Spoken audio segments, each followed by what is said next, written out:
এখন আপনার কাছে প্রশ্ন, হেদায়েতের মালিক কেডা? জোরে কর। গাবু আর সরমনের হুজুর আইবা সব গাবু হেদায়েত হয়ে যাবে, এটা দলিল না। গাবু তো জনপুর হুজুর আইয়ে থায় আনে, সরমন হুজুর আইয়ে তো চলে দিই। কি কথা কয়? জনপুর হুজুর দেন থায় আইয়ে। তাহলে বুঝলাম কি কোন আলেমের কাছে হেদায়েত জোরে কর। পীরের কাছে, নবীর কাছে, কোরআনের কাছে, হাদিসের কাছে, আলেমের কাছে, মাদ্রাসার কাছে, মসজিদের কাছে। বলবেন হুজুর চরমনায় যেহেতু মানুষ হেদায়েত হয়েছে, খেয়াল করেন শশিনে গেল তো মানুষ হেদায়েত হয়, জনপুর হুজুরের সোহবতে অনেক হেদায়েত হয়েছে। হ্যাঁ হবে, এটা আল্লাহ পাকের ঘোষণা, কিন্তু হবে উসিলায় যায় আল্লাহ। কথা কয় না? হেদায়েত হয়েছে পীরের উসিলায়, দেশে কেরা ঢাকা গেছি গাড়ির উসিলায়, দেশে আল্লাহ। অ্যাক্সিডেন্ট হইতে বোঝে না কথা, গেছি গাড়িতে খুব তাড়াতাড়ি গেছি, গাড়ি গেলে একের গাড়ি ইমানের সমস্যা। ভাই আল্লাহর আমাদের গাড়িটা চলছে খুব ভালো, কি কথা কেন ভাই? খাইছেন কেমন করে ভাই? আজকে খাইছি জোবার খাওয়া, সাজুন ধরলে একটা আপনার কথায় সমস্যা। ভাই আল্লাহর রহমতে আজকে তরকারি আল্লাহ ভালো মিলেছে, খাইছি কথা ভাই। চলেন কিরম? তাহলে আগে মোটামুটি ভালোই চলতাম, ওই দল 40 পর একটু কষ্ট হয়। কি কথা মেয়ে আসেন কিরম? গেলে এবার খুব ভালো হয়েছে, ডাইন হয়েছে অনেক। ভাইরা আসলে সব কাজের উপরে আল্লাহর উপরে যে সমর্থ করে তার নাম হইল মুমিন। আর আমাদের সবচেয়ে বড় সমস্যা ওই আল্লাহর উপরও আসি, দুনিয়া আসি, লয় জব। কি কথা কেন? চরম আল্লাহর কুতুব কইছে বাবা এক ঠাং বাইরে এক ঠাং ঘরে, কেউ ভিতরেও পায় না বাইরেও। আমার বললো অবস্থা, তুই মাথায় হবি খুললে পকেটে হবি। কথা কেন? দাড়ি বড় হয় পায়ে পিছের হলাম না, ওদিকে মোবাইলও আসি ভাই গানেরও সামনে। কি কথা বোঝেন না? কি মুসলমান এটা পারে? কথা কেন? ঠিক না বেটি? মোমেনের জীবন থাকতে পারে, হুশ থাকতে পারে, ঈমান চলিয়ে যাওয়ার সম্ভাবনা কোনোদিন মোমেনের থাকতে পারে না। ঈমান অটল নিয়ে থাকবে, কথা কেন? ঠিক না বেটি? এই জন্য ঈমান হইল 3 জিনিসের নাম। বলেন কয় জিনিস? 1 নম্বরে তাসদিক বিল জানান, আমাল বিল আরকান, ইকরার বিল লিসান। জবানে কি বলো?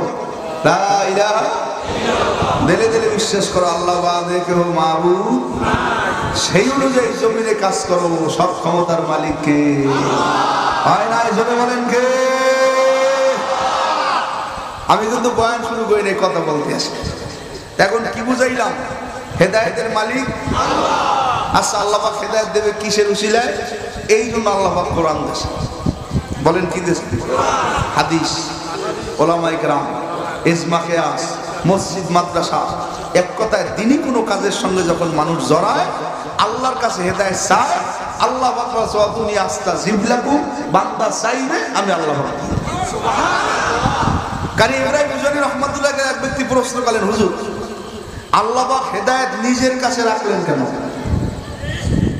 হেদায়েত আল্লাহ পাক যদি দিয়ে দিতেন দুনিয়ার সব মানুষ হেদায়েত পাইত, কিন্তু হেদায়েত আল্লাহ পাকের কাছে, হেদায়েত নিজের কাছে সারে না। তখন কারি ইব্রাহিম হুজুরি বলেন, হোয়া যা যেই জিনিসটা বড় দামি সেই জিনিসটা বড় গোপন জায়গায় রাখে।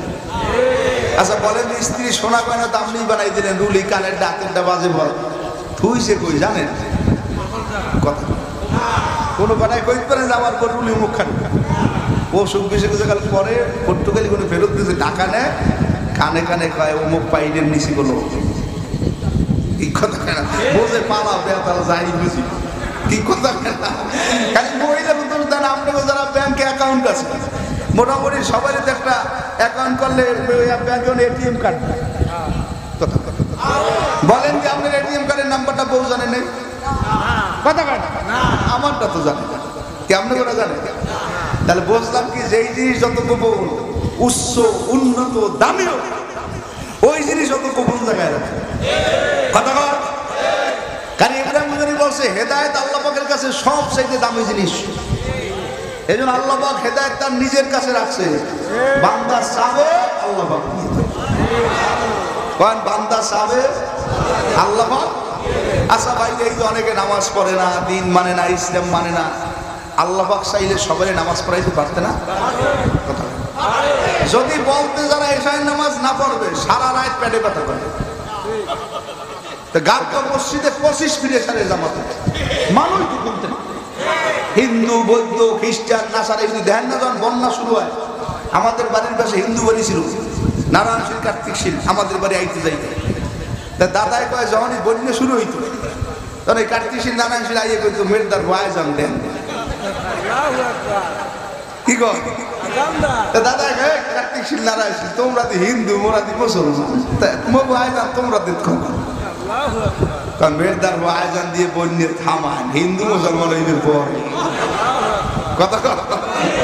তাই বুঝলাম কি ওলামায়ে কেরাম ইসলাম দ্বীন মানার কারণে এদের হেদায়েতের রাস্তা খুলিয়ে দেওয়ার মালিক হয় না? জোরে কয় ভাই একটু সামনে যাই, আমরা তো বয়ান নসিহত করি হাদিয়ে তো বাবাই খাওয়া দাওয়া পাই, কিন্তু আল্লাহর হাবিবের বয়ানে হাদিয়ে তো বা খাওয়া দাওয়া ছিল না, মুসিবত ঝামেলা বাধা সংগ্রাম হামলা মামলা দামলা। আল্লাহর হাবিব বয়ান করতে গেছেন, চাচা আবু জেহেল বড় শত্রু, রাস্তায় দাঁড়াই বলে আব্দুল্লাহর ছেলে মুহাম্মদ জোরে কয় সাল্লাল্লাহু আলাইহি ওয়াসাল্লাম, তুমি যদি সত্য নবী তোমার উপরে আল্লাহ পাক সত্য কোরআন শরীফ নাযিল করে থাকে, তাহলে আমার তোমার কাছে একটা পরীক্ষা কি, আমি তোমাকে 6টা পরীক্ষা করব। বলেন কয়টা? এই 6 পরীক্ষা যদি তুমি পাস করো তাহলে আমি আমার দল বল সহ সবাই নিয়ে কলেমা পড়ি মুসলমান। বলে চাচা পরীক্ষা করেন, নবীর তো টেনশন নাই, নবীর উপরে কার উপরে সবর না, বলেন পরীক্ষা করেন। এখন বলে আব্দুল্লাহর ছেলে মুহাম্মদ জোরে কয় সাল্লাল্লাহু আলাইহি ওয়াসাল্লাম, জঙ্গলার মধ্যে যাই কতগুলো খাজুর আছে, খেয়াল করেন হাতে শুনাইতেছি কি আছে, খাজুর আইনে খাজুর বেশি ফেলাইতেছে আটি গোস্তগুলো আল্লাহর হাবিবের সামনে নিয়ে বলে আব্দুল্লাহর ছেলে মুহাম্মদ জোরে কয় সাল্লাল্লাহু আলাইহি ওয়াসাল্লাম, এই গোস্ত জমিনে লাগাও, এই গোস্তের মধ্যে যদি গাছ হয় তাহলে আমরা মনে করবো তুমি সত্য, তোমার আল্লাহ সত্য। কি বলেন? গোস্তের মধ্যে অনেক গাছ হইবে? জোরে কয় নেতায় লাগাই লইবে, ওসি লাগাই লইবে, ডিসি সেনাপ্রধান র্যাবের প্রধান আমাদের বর্তমান সরকার ইউনূস সরকার, কথা কে লাগাই লইবে? যার সঙ্গে আল্লাহর মহব্বত আছে। ঠিক না? এখন তো আল্লাহর হাবিব বলে টেনশন নাই, এই বলো না স্টেজ যান মনে দিয়েছে ও দিয়ে যার সঙ্গে আল্লাহর মহব্বত ভালোবাসা তিনি বললে কি হবে? আল্লাহর হাবিব খাজুরে আডি গোস্ত আডি ফালাই নিয়ে আল্লাহর নামের উপরে জমিনে লাগাই গেছে। একটু সময় পর খাজুরের আডি সারা গোস্তের মধ্যে অনেক গাছ হয়ে গেছে, গাছের মধ্যে চারা হয়েছে, মানে ওই হয়েছে ফল হয়েছে, ফল হইয়া ফল পাকছে সংক্ষেপের সময়। আল্লাহর হাবিব ফল পাইলে চাচা নিয়ে কয় চাচা এই নেন ফল খায়,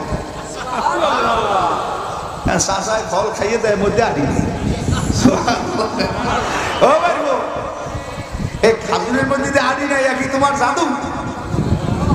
কয় না চাচা জাদু না, এটা আল্লাহ পাকের রহমান।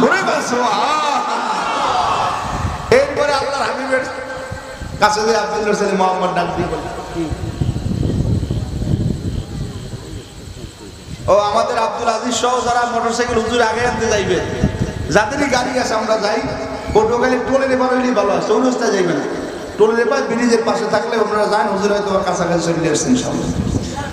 তো যাই হোক শোনেন কি বলতেছিলাম, এখন আদি সারা গোস্ত ওই সময় শেষ না, এ আমাদের হাজী সাহেব সহ এখনো যারা মক্কা মদিনা যাইতেছে, আমির হামজা রাদিয়াল্লাহু তাআলার কবর এক জায়গায়, ওখানে মসজিদ হয়েছে সুন্দর, নামাজ পড়ার পরে পাশে ডাক দিতেছে ব্যবসায়ী, ও ভাইরা বেদানার খাজুর বেদানার খাজুর বেদানার খাজুর, সুবহানাল্লাহ।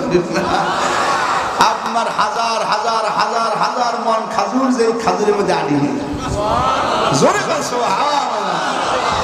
আবু জিল্লা মনে করছে এখনো আমার বাড়ির যাতে, এখন খাজুরে আডি আর গোস্ত খেয়াল করে তোমরা পুড়িয়ে ছাইবে নাইছে কি সাইনি আল্লাহর হাবিবের সামনে দিয়ে বলে আব্দুল্লাহর ছেলে মুহাম্মদ জোরে কয় সাল্লাল্লাহু আলাইহি ওয়াসাল্লাম, এই সাইনি জমিনের মধ্যে লাগাও, সাইনির মধ্যে ওরা যদি গাছ হয় তাহলে মনে করবো তুমিও সত্য, তোমার আল্লাহ সত্য।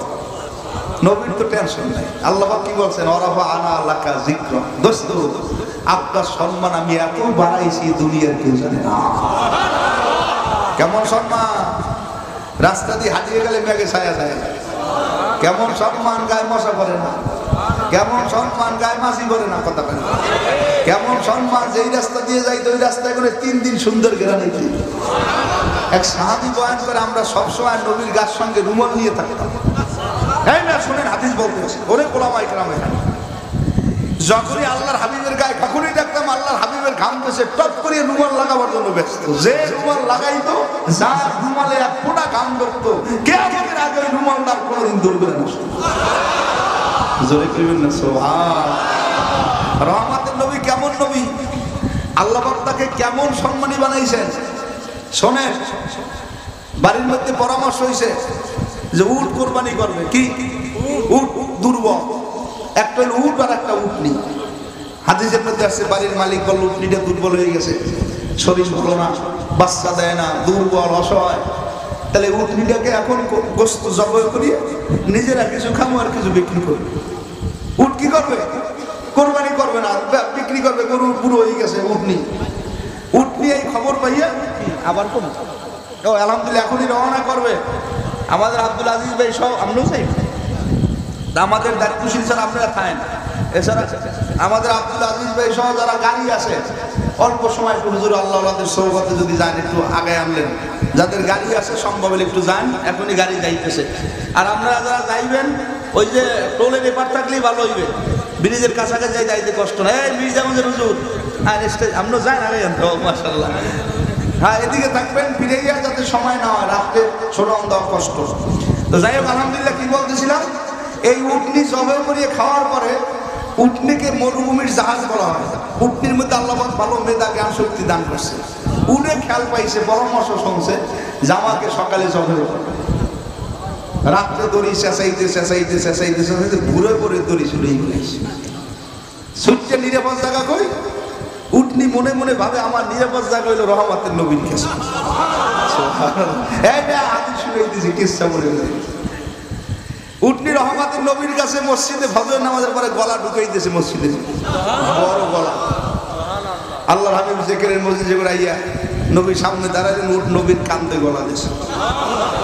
উট যেন কি বলে, উটের চোখ দিয়েও পানি করে, নবীর চোখ দিয়েও পানি করে। সাহাবায়ে কেরাম বলে আমরা অবস্থা দেখতেছি, আল্লাহর হাবিব উটের কানে কানে কি বললো, সে এককালে স্বস্তি অবস্থায় মরুভূমির মাঠের মধ্যে ঘুরতেছে। মালিক জবাই করার জন্য সব সামান নিয়ে আইছে, কিন্তু উট না। খোঁজতে নামছে, কই এক এক এলাকায় নেতৃত্ব দেয় না, এক এক মসজিদের এক এক ইমাম না, পীর সাহেব ইমামের কাছে হুজুর আপনি জানাজা করেন। তখন হুজুর কয় না, আপনি পীর মেনু আইছেন, আপনিই করেন। কি কথা, এটা হক, এটা কি হক, এটা দায়িত্ব। তখন উনি বলতেছে যে আমরা এখানে আসছি কিন্তু নেতৃত্বের জন্য, যে জায়গায় আসছে তো নবীর আওতায়। আল্লাহর হাবিবের কাছে উটের মালিক যে হুজুর উটনি তো আমার। নবী মিসকি মিসকি হাসি আর কয় কি জবাইও দেওয়ার সিদ্ধান্ত করছে। হুজুর তো বাচ্চা দেয় না, দুর্বল, ওর কোনো পরিবর্তন আসে, এই জন্য এক করছে। যাওয়ার সময় আল্লাহ হাবিব পীরে হাত পোষা দিয়ে কয় যান 6 মাস একটু অপেক্ষা করে। কেতাবের মধ্যে আসছে উটনিয়া যাওয়ার পরে উটনি কিছুদিন পরে এমন রূপ শস্য সাজসজ্জার শক্তি শরীরের মধ্যে ফিরিয়ে গেল। কিছুদিন পর উটনি প্রেগনেন্ট, যারে গ্রামের ভাষায় বলে গর্ভবতী। কিছুদিন পর বাচ্চা দেওয়ার পর আল্লাহ পাক এমন দুধ দেওয়া শুরু করলেন, কেতাবের মধ্যে আসছে উটের দুধ দিয়ে প্রায় 7টা পরিবার বাঁচছে। ও কাবুয়ার ভাইরা, ও জনতা স্কুলের আশেপাশের ভাইরা, বদরপুরের বাবারা, পর্দার মধ্যে মা বোনেরা, কত মানুষ দেখছে মাঠে, কত মানুষের জানাজা হয়েছে, কত মানুষ গাবুয়া করছে, ব্যবসা করছে, দোকান দিয়েছে। আজকে ওই মানুষগুলো আর দেখা যায় না, এক এক করিয়া সব বিদায় নিয়ে চলিয়ে যাইতেছে। তুমিও যাবা, আমিও যাবো, কেউ থাকতে পারবো না। আমি প্রায় সময় বয়ানের মধ্যে একটা কথা বলি, দুনিয়ার সব গাড়ি আপনার করে যায় আর আয়, কথা হয় না? পটুয়াখালী অটো যায়, আবার ঢাকা গাড়ি যায়, আবার পটুয়াখালী দিয়ে ঢাকা লং যায়, আবার জেদ্দা দিয়ে বিমান বাংলাদেশে আসে, আবার কথা বল। ও গাবুয়ার বাবারা, বদরপুরের বাইরে এমন একটা গাড়ি দুনিয়াতে আছে, শুধু যায় আর আসে। না। ওই যে সাইডবের খান মসজিদের সামনে ভরিয়া রইছে, কেউ ধরে না, দেখে না, কাছেও যায় না, অপেক্ষা করতেছে বড় পেট কাল যখন বসাইয়ে দেব আমি তোমার সেন্টারে আগাইয়ে দিয়া বলবা চেষ্টা, তুমি যে যাবার কোনদিন আশা হবে না। এই জন্য এক পাগল কান্দার বলে দেশের বান্দা দেশে যাব, বিদেশ ভালো লাগে না, আসল বাড়ি কবর দেশে গেলে তো আর আসবো না। দাদা গেল, বাবা গেল, কেউ তো ফিরে এলো না, আমিও তো চলিয়া যাবো, আর তো দেখা হবে না। সাইডে হারাই লইয়া কাঁধে উঠাইয়া চারজনে সাজাইয়া পড়াইয়া নিবে বাড়ির নামায় গোরস্থানে। আত্মীয় স্বজন আসবে সবে দেখিতে তোমারই লাশ, তোমারই বাসর সাজাইবে, কাটবে জোফের কাঁসাবাস। গরম পানি জালো হইবে গোসলেরই লাগিয়া, রাজা বাদশাহ ধনী গরিবকে কোথায় যাইবা ভাগিয়া। এ গাকুয়ার বাইরা কিসের আওয়ামী, কিসের বিএনপি, কিসের জাতীয় পার্টি, দুনিয়ার দল বাদ দাও। আল্লাহ রুহানি ডাক্তার আসবে ময়দানে বস। ওই সাহেকে সরমায় লঙ্গি পরা একটা মানুষ, টাই নাই, প্যান নাই, শার্ট নাই, কান্দে একটা রুমাল, দেখলে মনে একটা সাধারণ মানুষ। আজকে তাদের দিকে সারা দুনিয়ার হাজার হাজার মানুষ হেদায়েতের জন্য তাকাই আসে। কাজী বাইরে এই ময়দানে আসো, ইচ্ছা করলেই পাওয়া যায় না। আজকে কত মানুষ পথ পড়ে রাস্তায় আমার মাওলাকে পাইল, এই ময়দানে কত মানুষ দিলবাঙ্গ অবস্থায় বসে, কত বাবারা বসছে তার ছেলে নাই। ওই তো মাঠের কোণে আমাদের কালাম ভাই বদরপুরে বসিয়ে বসিয়ে কাঁদতে আসে, তার ছেলে আমি নিজেই গোসল করাইছি, তো কয়েক বছর আগে গাড়ি অ্যাক্সিডেন্টে মারা গেল। এই ময়দান আমাদের কারি আব্দুল গফফার সাহেবের জানাজা হয়েছে, কত মানুষ কারি আব্দুল গফফার গোসল করাইছে, জানাজা পড়াইছে, কবর দিয়েছে। আজ তো কারি আব্দুল গফফার থাকলে প্রথম কাতারে থাকতো, দিলটা খুশি হয়ে যাইতো। আজকে আর কারি সাহেব হুজুরকে দেখা যায় না। কয়েকদিন আগে স্কুলের সাবেক মাস্টার, প্রধান শিক্ষক দুনিয়ার থেকে বিদায় হয়ে গেল। এই আমাদের জাফরদার উত্তর বাড়ির তার চাচা চাচি কত বিদায় হয়ে গেল। ও ব্যবসায়ীরা, বাড়িওয়ালা, গাড়িওয়ালা, কবরের যাত্রীরা, আমাদের সলমনের মোবাইল ছিল আদওয়ানি বইয়ে সাধারণ গরিব লোকে কাপড়স্থানে জামা কাপড় বানাইতো। এগুলো কি চিন্তা করো না? সবাই তো আসছে দুনিয়ায়, একদিন সব চলিয়ে যাবে, কেউ থাকতে পারবো না। এই রনে সদস্য আমাদের বন্ধুরা গাড়ি সাহ কই, আজকে তার বাইরে তরিকার কাজ করে, সংগঠনের দায়িত্ব পালন করে। আজকে রানিসার বাড়ির সামনে মসজিদের পাশে ঘুমায়, আর কোনদিন আসবে না। বাবা তুমিও যাবো, আমিও যাবো, কারে নিয়ে যাবো, আগে নেয়া ঠিক করো। যদি বিদায় হয়ে যায়, টিকিট না করলে গাড়িতে সিট পাওয়া যায় না, সিটে বসবো, ঘাট করিয়ে জায়গায় দেয়। মরার আগে যদি সামানা কামাই না করিয়া কবরের দিকে যাও, ওই কবরের সাথী নাই, বাতি নাই, ভাই নাই, বন্ধু নাই, মা নাই, বাপ নাই, আল্লাহ বাদে কেহ মাবুদ নাই। এ কারা কারা মাওলার পাগল হইতেছে, হাত লাগাও, জোরে আল্লাহ করে লাগ দাও, জোরে জোরে জোরে জোরে জোরে লাগ দাও, আল্লাহ জবান খুলিয়া লাগ দাও, আল্লাহ। ও মালিক আল্লাহ, জনতার মাঠে চাইয়া দেখো, তোমার পাগলেরা ফজলুল করিমের পালা কবরে দেল ভাঙ্গার চোখে পানি নিয়ে তোমার দরবারে হাত লাগাইয়া ডাক দাও, আল্লাহ। আর কিছু জীবনে পাইবা না ভাই, তোমারে চাই আমি, তোমারে চাই, বলো বলো। আর কিছু জীবনে পাইবা না ভাই, তোমারে চাই আমি, তোমারে চাই। কারে চাই? এখন মায়ার নজরে বলো রে আমার মাওলা রে,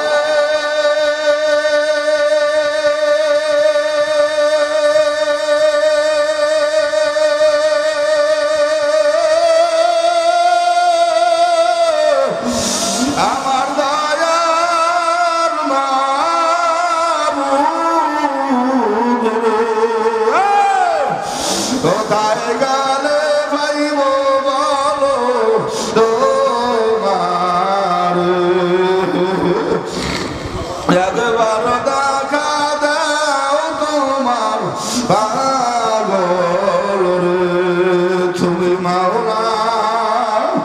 মাসুক হইয়া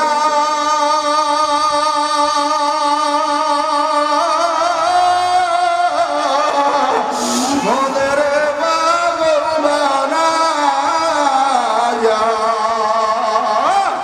গেল